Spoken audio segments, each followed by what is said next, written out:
if you are struggling, or if you just want things to be even better, then work with someone who is going to have your best interests at heart, someone you trust, and who is going to push you. One of the biggest compliments really I've been given by clients is, I'm half hugger and I'm half arse kicker. And you want somebody that you trust to push you when you need it, but also to say to you, you're doing well, and to celebrate with you. Right. But we all need a helping hand, so reach out. Yeah. Welcome to Playing with Perspective, the suspended animation podcast, where we hear real stories from real people and we tackle all sorts of fun topics in the areas of business, marketing, entrepreneurship, mindset, the arts, and, well, life itself. It's amazing what you will pick up. Thanks for joining us. Welcome back, everyone. Another great episode of Playing with Perspective, the suspended animation podcast. Darren Saul here, your host. Looking forward to another great conversation. And I have the lovely Gina Gardiner joining me all the way from the UK. How are you, Gina? I'm great, thank you very much, and thanks for having me on the show. I'm very, very looking forward to it. It's episode 231, and today we're going to be chatting about how to thrive rather than simply survive. And isn't that a very, very pertinent topic more and more every day? But I'm going to introduce Gina just before we get into the show. Gina is a multiple #1 international best-selling author, motivational and radical change catalyst speaker, syndicate radio host, empowerment and spiritual mentor, award-winning transformation leadership and media coach with more than 30 years experience. She's a master strategist helping individuals achieve happiness, success, and fulfillment, and helping business leaders achieve sustained high levels of holistic, profitable success. Gina's gift is she sees more in people than they see in themselves and can direct them to a higher, bigger purpose than they ever thought possible. Gina is on a mission to positively impact the quality of leadership for 1 million leaders in the next 3 years through the development of Enlightened Conscious Leadership. That is leadership based on integrity, compassion, and courage. The courage to do what is right rather than what is simply self-serving. So, Gina, welcome to the show. Oh, it's so good to be with you. Thank you. Thank you. Now, so much to discuss. I really appreciate you joining us. And I love talking about this topic because it seems to be that there's a real need for leaders to and people that are going into leadership positions to understand what are the skills needed to make that transition, because it's not that logical and it's not that much of a simple step, is it? No, isn't it interesting how many people get promoted to be leaders because they're good salespeople or technicians? Right. Yep. And then they're given a group of people to lead and they feel it's like herding cats. Yep. It's a very different skill set. Very different. But before we get into it, why don't you tell us a little bit more about your story and why you're so passionate about helping individuals as well as leaders, business leaders? I think the first thing to say that every business leader is an individual, and all of the work that I do works on the principle that we are the common denominator in our life, that we go into every moment of every day, and we don't become a different person simply because we're going into work to that home. So the principles are principles for life rather than separate. And so if you are leading yourself, and for me, leading yourself first is absolutely vital, then you become a better leader, whether that's as a parent, as a friend, within a social group, or within your work, or a great big conglomerate, or indeed a leader of a country. Yeah. But my background, I started off as a teacher, and I found I was very good at it, and I was promoted very quickly. And at the age of 28, I was promoted to be the head teacher or principal of a large school. Yeah. And I was promoted to be the catalyst for change. The school was doing okay. I was the youngest on the staff, bar two. which gives you some idea of how settled and comfortable people were. And their whole thing was, we've always done it this way. Why would we want to change? And yet things, particularly in the educational world, were changing. And I spent the first 6 months with the principal, the head, John Hughes, strategically planning how we were going to achieve that.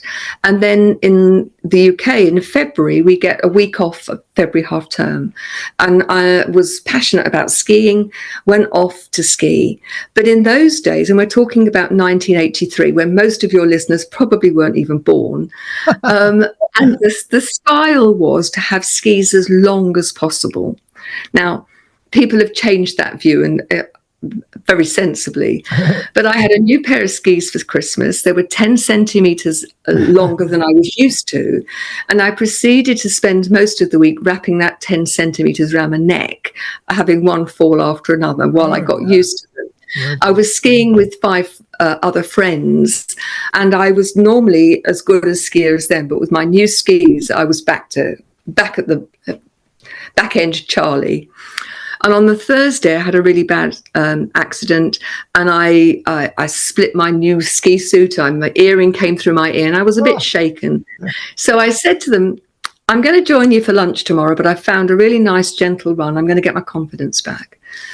Joined them for lunch. It was a beautiful day, and they said, we found a fabulous run that we didn't know of. Do you want to come? And I said, yeah, I'll join you. And I want you to imagine, if you go to the Blue Mountains or the Snowy Mountains in Australia or wherever you are, one of those days when the sun is shining and the snow is glistening and everything seems hyper beautiful. And we went up on the chairlift. I followed them. We'd been going probably about 1 kilometre, and they turned a corner, and it was pretty evident that they weren't where they thought they were supposed to be. Oh, boy. Because instead of being on a long 6 kilometre red run, we were on a black diamond run. Oh, God. With 6-foot moguls. Ooh. No way back. Oh, boy.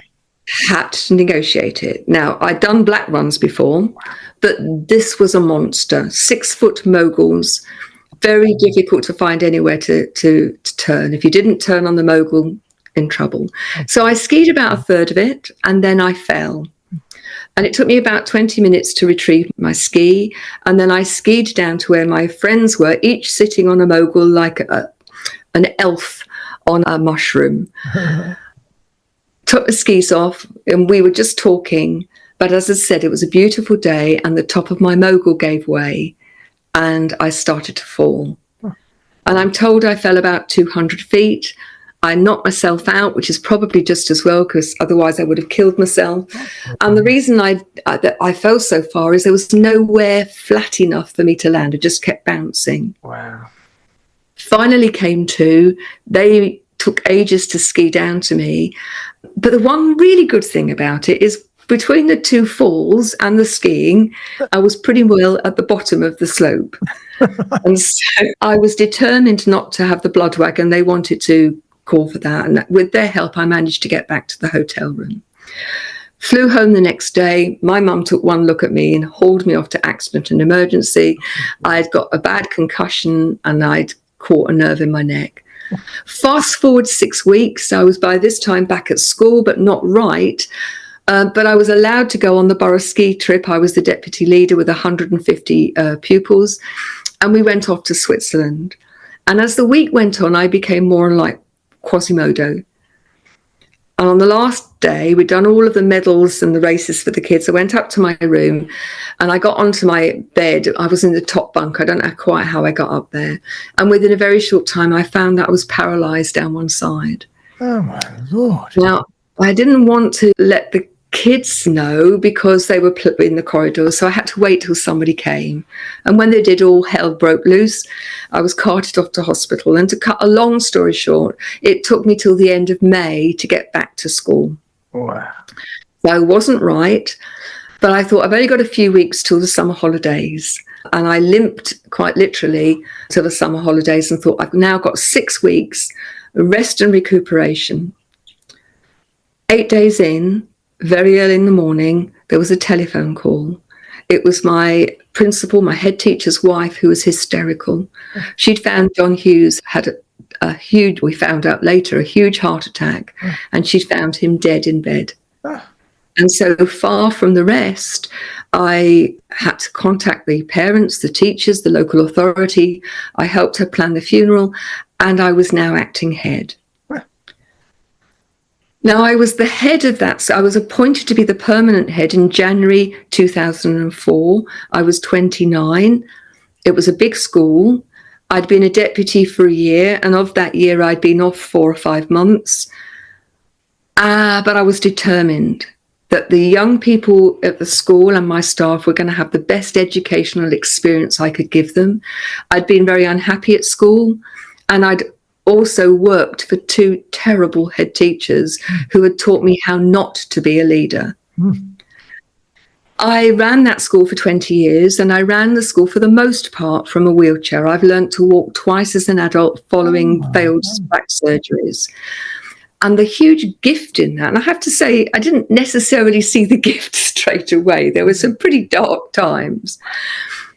But the gift was I had to find a way of helping my staff to take radical responsibility for their own performance and a shared responsibility for the team, because I couldn't physically get into the classrooms. Even if I could get through the door in my wheelchair, I couldn't get round them. I'd like to think I'd have found that way of leading if I'd been able-bodied. But I'm honest enough to know I'd probably have interfered too much. The incredible thing was that unique way of looking at life and leadership was incredibly successful. So the school won all sorts of awards, and we were on the best 100 schools in England list, the Her Majesty's Inspectorate list, twice during my tenure. And we were invited through the Beacon process to work with hundreds of other teachers, dozens of other schools, and whoever implemented the same principles, they too became very successful. But I was doing external jobs outside school to bring a budget into school. Our budget was so dire because I wanted extra special needs and I wanted to keep up to date with technology. Given the conversation that we had before we started a recording, I couldn't necessarily use it, but I wanted my staff to have it and be able to use it. And so I worked for the National College of Leadership, the London Institute, the DFES, that's the Department of Education, not all at the same time. Remember, I was a head teacher for 20 years. Yep. But I was working a 15, 16-hour day because it was great pain control. Yeah. And I was given an ultimatum in 2004. Either stop doing what you're doing or you'll be housebound. I have to tell you, I've got a low boredom threshold and daytime television does not do it for me. But I realized I needed to do something. So I took their advice. I left the education system and then thought, what the hell am I going to do? So I took myself up to do a research project across industries to see were the issues facing people developing as leaders, emerging leaders, and developing into senior leaders the same as they were in education. The widgets are different, but people are people. Yeah. And so I set up my first business in 2005, which is Gina Gardiner Associates. Right. And I've always been a life coach. I was a qualified life coach long before I left headship. Right. And so I started initially to work with corporates. And then when the recession in 2008-9 came, I was doing some visiting lecturing for Essex University's business school. They would commission me out. And so I started to work with SMEs. Anything up to 10 million pounds turnover and up to 200, 250 staff. Yeah. And every organisation that I've worked with since then, that I've worked with for more than 9 months, has become significantly more profitable financially, but better staff relationships, better communication, better health and well-being, better productivity, because the leaders have led themselves first and they have led in an enlightened, conscious way. But I know this is a very long answer, but I had a sense that there were more people who needed help. The quality of leadership around the world seemed to be deteriorating. And so I decided to set up Genuinely You. I had no internet presence. I am not very technical. And so since that time, 2018-19, I've been building up a YouTube presence. So I've gone from something like 10 LinkedIn people contacts to 24,000, thousands on Facebook.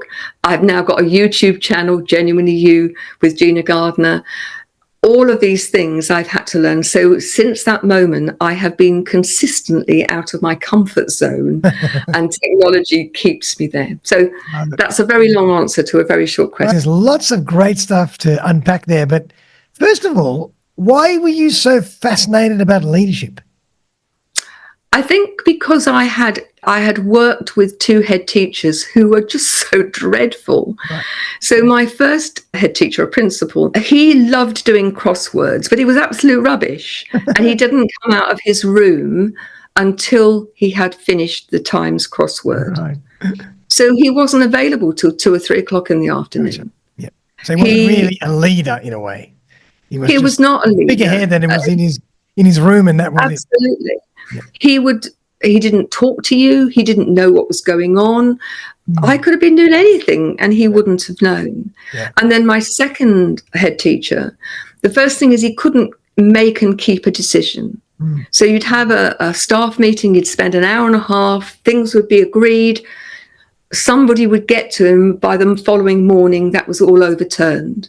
And 2 days later, it was overturned. And 3 days later, it was overturned. Yeah. And he was lazy. And again, it was a very good training in how not to be a good leader. Yeah. And the staff were in my first school pulled together and actually were stronger because of him. In the second school, it was toxic and the staff were very unhappy. Yeah. And I was determined that whatever else I did, that was not going to happen in my school. And I, as I say, had been very unhappy as a pupil. I'd moved schools several times because of my dad's job, and I was bullied, and I wanted children to have a safe, secure, happy learning environment. And that's what the whole aim was, that it was a learning environment for everybody, including parents, and we did lots of things with parents. And what I realized is great leaders see the potential in other people.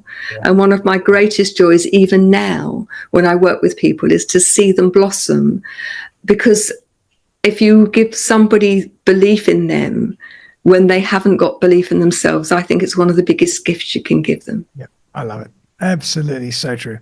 And what are your views on leadership in terms of, should you lead by example, or can you be a leader that is not actually engaging in the day-to-day function? There are plenty of leaders who follow the second path. Yeah. It doesn't make them a good leader. Yeah. That's why one of the reasons why it's so important that you lead yourself first. You've got to be the role model. Does that mean you have to be able to do everything? No, great leaders want the best in each department or the best in the team that they can get. And so your job is to bring the best out in them, to create the strategic plan with them, but to have the vision and to enable them. So in my team, I had people who were far more skilled and able to do things than I could in their field. Mm-hmm. My job was to recognize that potential, to grab it and to make the most of it as individuals and then as a team. Yeah. So there's a lot of humility involved in being a good leader, because good leaders can also move slightly towards arrogance, and that's dangerous. Can slightly. Just look at some of the examples that we see. My view is your ego should be put under your pillow in the morning with your pajamas or your nightie. You need an ego to keep you safe. But sure. If you are somebody who's determined to be seen to be right, then you are going to lose out. Yep. And so is everybody that's going to work with you. And if you look at the levels of stress, I think that the last figures that I have that have been completely confirmed at 2019, and things have got significantly worse.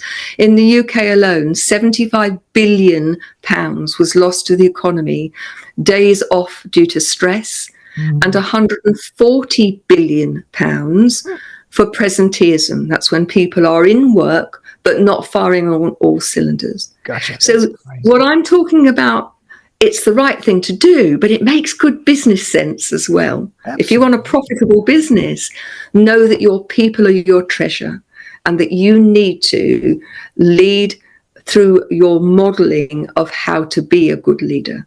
Yep. Love it. Love it. Love it. And you said something a little earlier as well that was really interesting. At the beginning, you said, hopefully, leaders are individuals and individuals are leaders to a degree because they bring themselves to their work. But what happens a lot of the time is sometimes people can show up at work in a very different persona as they do at home. We all put on masks and we will have different aspects of ourselves. And it's quite interesting how polarized they can be. People who are supremely confident socially, but wouldn't stand up and do a public speaking is the kiss of death, and vice versa. And that's why the knowing yourself, who you truly are, then you don't need all of the masks. You can be consistently who you are. The best version of you. And the best version of you today is simply the foundation for the best version of you tomorrow and next week and so on. Does that mean you never make mistakes? No. Does that mean that you don't ever revert to old behaviors? No. But it is that you are aware and consistently working to be that best version of you. Yeah, love that. And you bring to your work the human side and the authentic side rather than trying to be something that you're not. Absolutely. I love that. And then when you do that, all of the imposter syndrome stuff that so many leaders suffer with, you don't have it because you don't have to know all the answers. And I think as we're moving into a very different business landscape, we cannot now know everything. No way. Things are moving too fast. There's too much information. What we need to be able to do is to manage uncertainty in a really constructive way and come together in a cohesive unit so we can use the combined skills, experience, expertise, creativity, enthusiasms of the group. Those are the leaders that are going to sustain their success in a way that's achievable over time. So the success will be maintained rather than a flash in the pan. Yeah, I love it. A leader is for me, a good leader, a great leader is a facilitator of those people around them that have the skills they might not have. You can't, as you say, you can't be a one-stop shop anymore. You can't do it all. But you have to recognize where your flaws are and where your strengths are and build a team around you that complement each other.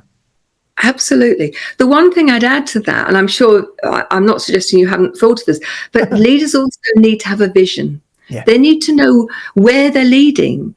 And although they might not know the direct position, they need to have a sense of what it is they're trying to achieve. And the other big shift, I think, is that more and more leaders are recognizing that they have to lead with purpose rather than lead around profits. Because though that's what's been happening over the last, certainly probably millennium, but certainly the last few years, and they've forgotten that they've got to take people with them. So I've worked with people both on the receiving end and leaders who think you just say next year our target is 10% more than this year. Yep. But there's no consideration that actually what's going on in the market and what's going on with their staff. And so these impossible targets are being dumped without giving people the training and the resources and the understanding that their contribution is valued. And that is one of the biggest motivators, actually more than money. Absolutely. If people feel that their contribution is valued, that they have ownership of the vision and that they're motivated to deliver that mission, then you've got liquid gold. Yeah, absolutely. We spend, 75, 80% of our awake hours at work. Yeah. So we need to feel like we belong and we're achieving and we're making a difference. Otherwise, what the hell are we doing? It's why so many people are stressed. In the UK, over half the prescriptions are for antidepressants. The suicide rate has gone up. The most common reason for suicide for men under 48 is suicide. and women are catching up. Amazing. There is something so sick, and yet we are ignoring it. We need to change things. And if you're going to change things, then the quality of leadership, and I don't just mean the people at the top, we all have to lead ourselves. In my organization, everybody was seen as the leading professional. Didn't matter whether you were the cleaner or you're the site manager or you were the deputy principal, you had to be the leading professional. Yeah. And when you have that sort of ownership, then you will see that your organization will thrive, whatever it may be. And part of that is you as a leader recognizing the value of each of the cogs in your particular wheel. You only need one cog to be out, and the whole wheel won't work. The whole wheel starts to wobble. If I can just give you a small example. Young teachers used to I have to say at times, amuse me and often get on their high horse. And incidentally, every interview started with, if you want to come to this school, then make sure that you know what you're letting yourself in for. We don't do moods. You have to be a good team member. You have to work hard, and you have to want to learn. Yeah. So the first time that young staff would come in on a Monday morning, having been on the lash all weekend and have probably got a terrible headache, and I would just go quietly up to them and say, we had that conversation at the interview about being moody. That's moody. Kids don't deserve that. Oh, that's great. So if you're going to go on the lash, make sure you're bright and breezy on a Monday morning. I love it. And so they were held to account in a way that there were no surprises, and would often say as they left to go for promotion, thank you. You could tell us it wasn't good enough, but in a way that wanted us to be better. Yes. And I think when you can do that, you know that you're doing something right. Absolutely. I love it. So true.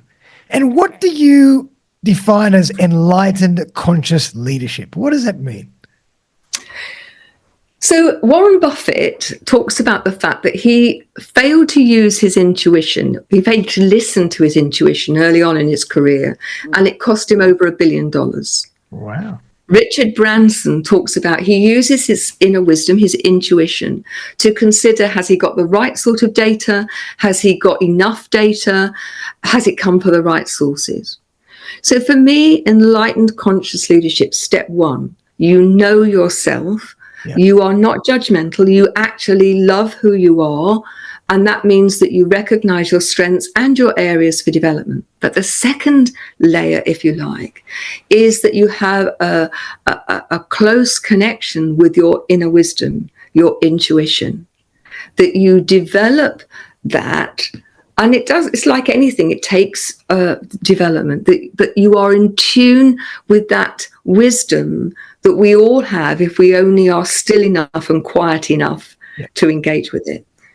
The third thing is that we are looking to add a living legacy. We talk about legacy when we die, but have a legacy which is in the moment. I love that. And everything we do is a choice. Everything, our thoughts, our beliefs, our actions, our words, and even not choosing, even though we may not be doing it actively, is still a choice. And they all have consequences. And often it's then when the consequences are most far-reaching. And so leaving a legacy is recognizing that every word we speak, every action we take or not, leaves a living legacy. Simple example. Darren, thank you for having me on the show. Thank you. Thank you. Very, very different legacy. Definitely. And then when you are aware that how you turn up moment by moment leaves a legacy, you can start to make a constructive, positive difference in the now, to yourself first, and then to others. And self-care, self-growth has to be your number one priority. Airlines say put your oxygen mask on first, don't they? Because then you can help more people. That's right. So relationship with self, intuition, inner wisdom, sense of purpose, and then that connection with the power that is bigger than us, whether you call that God or Jesus or universal energy or Muhammad or Buddha. Or there is physics or spirituality or whatever. Yep.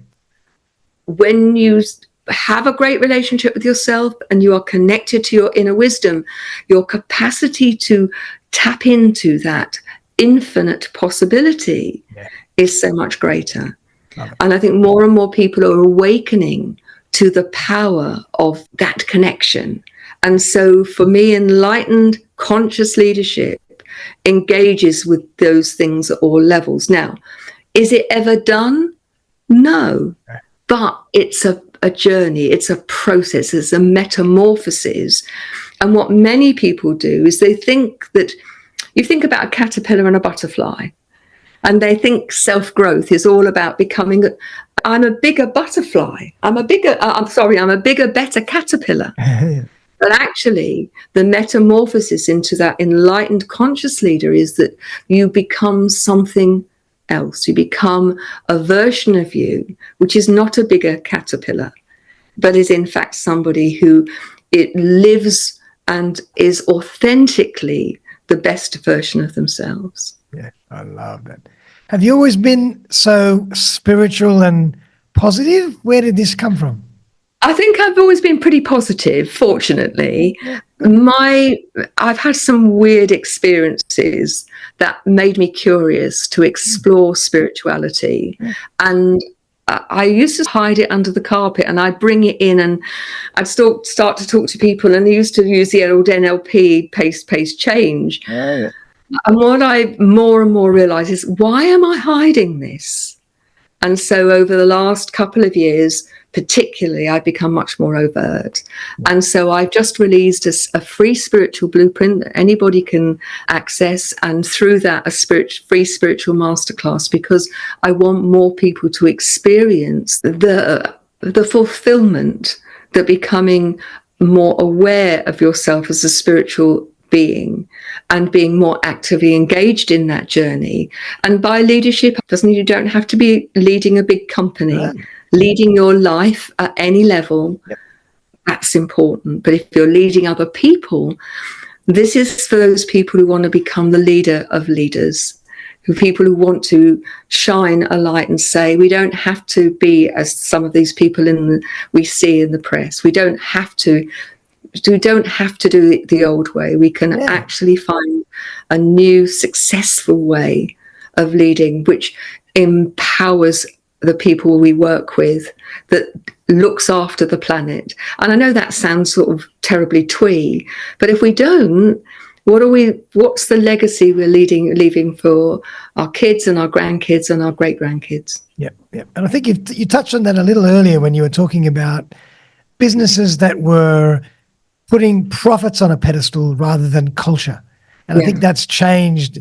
Thank God it's changed over the last 5-10 years, and it's becoming much more mainstream to talk about culture and looking after your people and making your people happy, and rather than just worrying about the actual profit margin at the end of the day.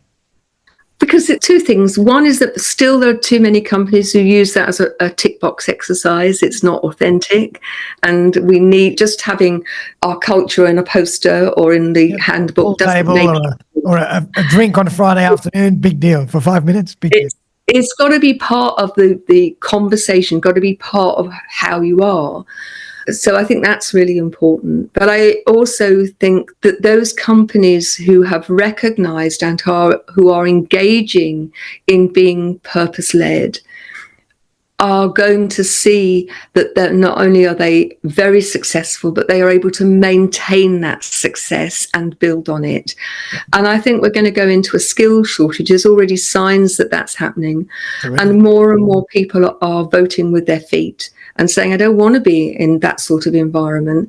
And so those companies who are actually engaged already in that way and it grows off itself, they're the ones who are going to have no problems in getting the skilled people, because people are going to cherry pick and say, I want to work with that company rather than a company that says all the right things but doesn't actually follow it through. Tables have turned very much. Oh, yes. Oh, yeah. I love it. Fantastic, Gina. Now, all this is great, and I love it, and I'm a huge advocate, and I've always been into spirituality and philosophy, and I've studied Buddhism, and I think it's fantastic. But if we were to give some tips to people that really wanted to start making a change in their lives and become strong leaders, whether that's going to be in their family life or in their professional life, what kind of tactical strategies could you suggest? Oh, there's lots. Sign up for the blueprint. We'll definitely do that because we'll be going through that. The first thing is look at the relationship that you have with yourself and imagine that you're an old-fashioned journalist, somebody who actually looks at the patterns. Look at the patterns of your thoughts. 95% of our thoughts are habitual. They don't cross our conscious mind at all. That's why when somebody says something in a particular voice, it triggers us back to being a teenager and we bite back. And before you know where you are, you've got a row. Look at the patterns. Look at your beliefs. Most of those are actually installed when we're tiny. Somebody tells us we're stupid or clumsy and we believe it. And then we look for evidence for that to be the case. And if you look for it, you interpret it in that way, you'll find it. But also, how do you treat yourself? Do you treat other people better than you do yourself? Do you have a different set of criteria? Listen to the voice that's going on in your head. Is that voice constantly putting you down, criticizing you? Because if it is, you need to do something about it. And there's a very clever little technique that one of my clients created. So we were talking about the fact that she was saying, oh, it's like a bloody parrot going round and round squawking in my head. And I said to her, what do you do with a parrot that's in a cage? Not that I approve of cage, but there you go. And she said, you put a black cloth over it to cut out the light to make it think it's bedtime. She said, I'm going to go one better. I'm just going to shoot the bloody parrot. And we both started to roar with laughter.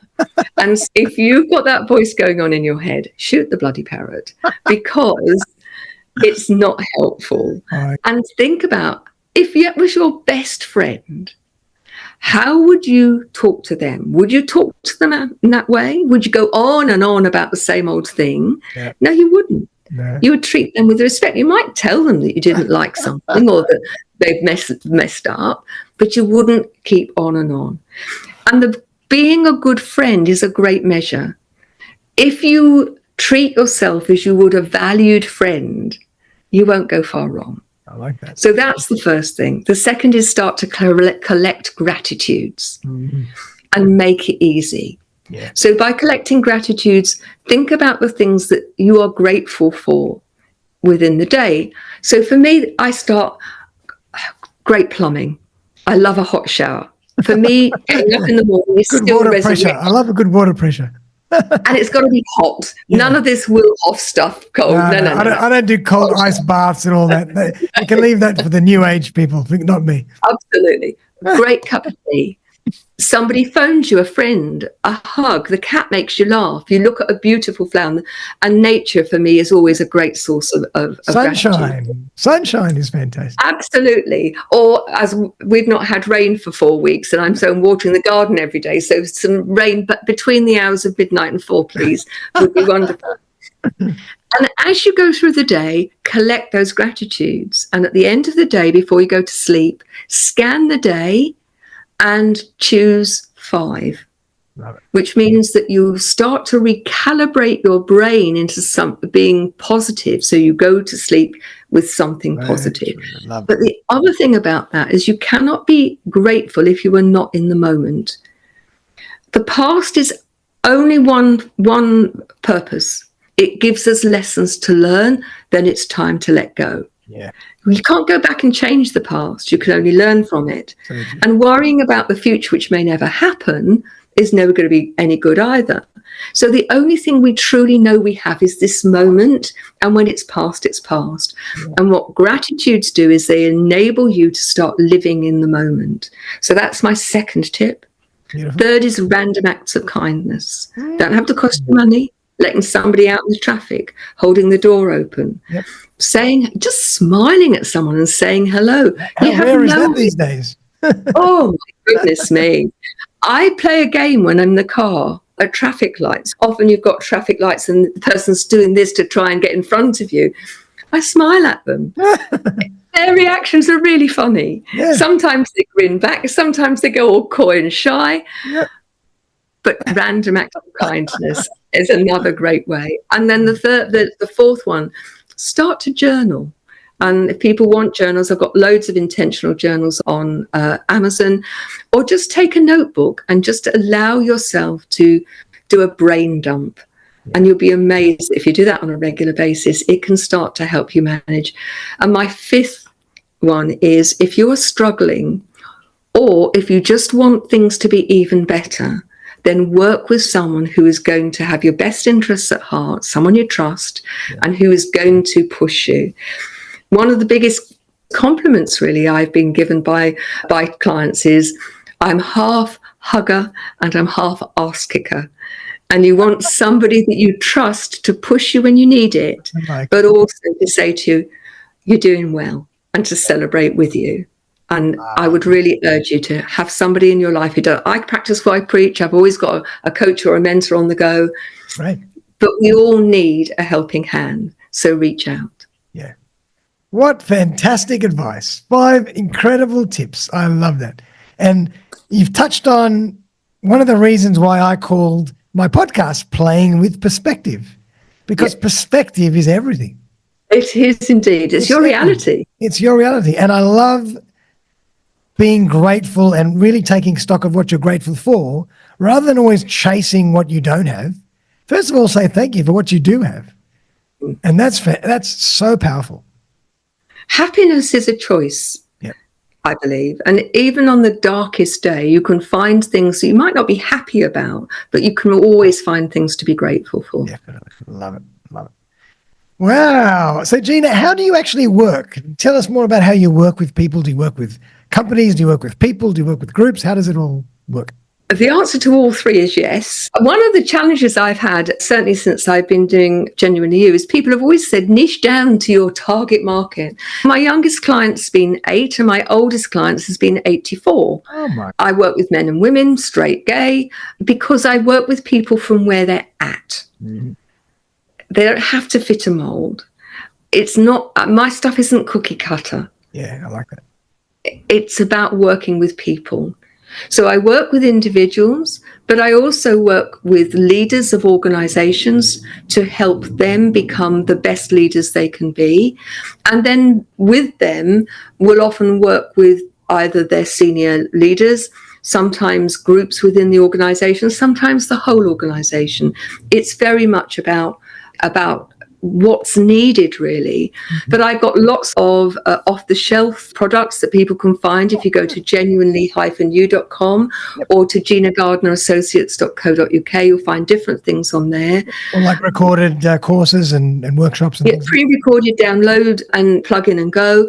But I also have a 10-month accredited leadership program, which is a mixture of videos and workbooks, but also one-on-one coaching. And that's been accredited by the UK Continuous Professional Development Standards Office. And that accounts towards your accredited CPD hours. But I also do motivational and radical change speaking. So lots and lots of different things, lots of opportunities, because what I wanted to do, if you like, it's a bit of a department store, because people often don't know what they need. And so I wanted it that you could come in and that what we would do is look at what is it that's right for you, not what's right for me, because so many people offer what's right for them. That's not my way of working. Yeah. We talk, we work, what's right for you. Give and then options. Absolutely. And if there isn't an option that's truly right for you, then we create one. Yeah, great. Love it. Beautiful. I love that. You're speaking my language. And I love your energy. I love the way you speak. You're smiling. I can feel your energy through the Zoom interface from God knows how many thousands of kilometers away. So I can really sense that you really love what you care about people, and it's something that's really special. But I can imagine you would have some amazing stories or case studies of people that you might have helped. So I thought, can you share one with us today, obviously being confidential? Can I share a slightly different story? Sure. Because for me, it really highlights how we self-limit. Yeah, great. So I'd finished working in my school. I'd started my own business. And the first thing I did is I went in to do some more studying. We're lifelong learners. Definitely. And I became an NLP master practitioner and an NLP coach. I was already a coach, but I wanted to learn to use NLP. Yeah. And I decided to go and see as many people using NLP as I can. And some were great marketers, but rubbish at what they did. And some were fabulous. And I ended up at the Excel Centre in London on a Tony Robbins course, the American coach, 6'7". He's huge. 10,000 people on the course. Wow. That in itself was mind-blowing. Yeah. And he was talking about a course that he was going to be running in California in a few weeks' time. And I liked the idea of it, but I dismissed it. Because although I worked all over the country in my various roles when I was principal, I always had the same taxi picked me up, took me, waited for me, got my wheelchair out of the car, put it back in again, took me home. So I dismissed this course in California thinking, I don't have an electric travel chair. I have now. I'd be going on my own. I wouldn't manage. So I dismissed it. That evening, they did the fire walk. And I was determined to do it. Now, by this time, I could walk. I couldn't walk unaided, but if I had somebody holding both arms, I could walk a few steps. And for those people who don't know what the fire walk is, you walk about 30 feet across hot coals, red hot coals, in bare feet. And if you're in the right mindset, you don't get burned. Oh my God. So I was determined to do this. Incidentally, 9,999 people did the fire walk and nobody got burned. Wow. Really? So I took my turn and I was absolutely chuffed, as my kids at school would say, chuffed a little mint balls. I was ecstatic. And as I sat back in my wheelchair, the guy behind me was a double amputee, no legs below the knee. He turned himself up onto his hands and he hand walked on those hat coals. I recognized if he could do that, I was self-limiting. That night, I booked my ticket, I booked my flight, I went and did the course in California. I loved it, did all of his courses, became a senior leader. Since then, I've traveled the world, and my thanks go to that guy. I have no idea who he is, but he taught me that although people thought there was me in a wheelchair, ran a school for 20 years, I was going all over the country teaching leadership, I was still self-limiting. We all self-limit. And I share that story, and I've shared it with thousands of people, and I've had feedback that it's made them think about, are you staying in your comfort zone because you are frightened to move out of it? Are you limiting yourself and playing small? Because nobody is designed to play small. It's time to step into your power, your genuine power. 100%. And I share that story because that shift of perspective for me was a life changer. And I hope it will be for some of your listeners. Magnificent. I love that story. And I hope everybody really takes heed and that hits home, because that's powerful. I think so too. Really powerful. And life is about growth. We're on this earth for a certain amount of time. We don't want to be the same people that we were when we were born at the end. My Lord, what a waste. It is, but so many people, I don't think it's a comfort zone. I think it's a familiarity zone. And we stay stuck. And isn't it interesting how, even though we call it a comfort zone, so often it's blooming uncomfortable. Absolutely. People are unhappy. They don't like it. Hell yes. And so it is about being prepared to take that step into the unknown. We've never been, I don't think in all of history, been at a time where change is so fast and huge. Definitely. If you're not prepared to be uncomfortable, not prepared to live in the uncertainty, your life is going to become more and more limited. And if you always do what you've always done, you'll always get what you've always got. My favorite quote of all time is Einstein. I'm going to completely ruin it, but is to keep doing the same thing and expect a different result. And yet we all do it. We do it. And as they say, the only constant in life is change. Perhaps there are two others, death and taxes. That's right. Um, I love it. But ultimately, if you're listening to this, the fact that you're listening to this podcast means that you're searching for something. And so I hope what you'll take from this particular episode is you're the common denominator. You take yourself into every moment of every day. How are you going to turn up? Are you going to turn up and grab life by the throat and engage and live life to the full? Because when you look back on your life, do you want your epitaph was, I could have done more? Or do you want your epitaph to be, I lived my life fully? Yep. Beautiful. Love it. Wow. Now, I would like to hear a bit more about your books and your radio show. So tell us a bit more about that. So I've written about 35 books. Oh my God. Thriving, Not Surviving, The 5 Secret Pathways of Happiness, Success and Fulfillment. Yep. That's a book that gives you lots of the principles that I live by and that I use with clients. And there are journals to go with that if you want those, and you can get those on Amazon. Yep. A lot of the books, particularly during the pandemic, I started to write books which were intentional journals because I recognized that people were time short. Mm-hmm. And so these give an introduction and then an exercise each day or a quote each day or a question each day to help you embed that within your life. And so there are series for leaders, series for empaths, series for those who are sharing my spiritual journey. Why is it that we're called human beings when we should be called human doings? Yeah, because the being bit is really hard, isn't it? The being bit it lends itself to procrastinating. Yeah, and we do things to avoid being with ourselves, sitting with ourselves. But I share some of my journey. You'll find all sorts, and they're all on Amazon, so do go and have a look. Right. My radio show is on Brushwood Media Network, and if you go onto your app store, Apple or Android, and put Brushwood Media Network, you'll find my show, which is Gina Gardiner and Friends. Get well over 3.2 million listeners a month, and the show has one premise. It has to add value. The themes are eclectic. Sometimes it's spirituality, sometimes it's business, sometimes a motivational story, sometimes it's well-being, money, you name it, we've had it all. Sounds like my podcast, actually. It's very much like your podcast. We're so closely aligned.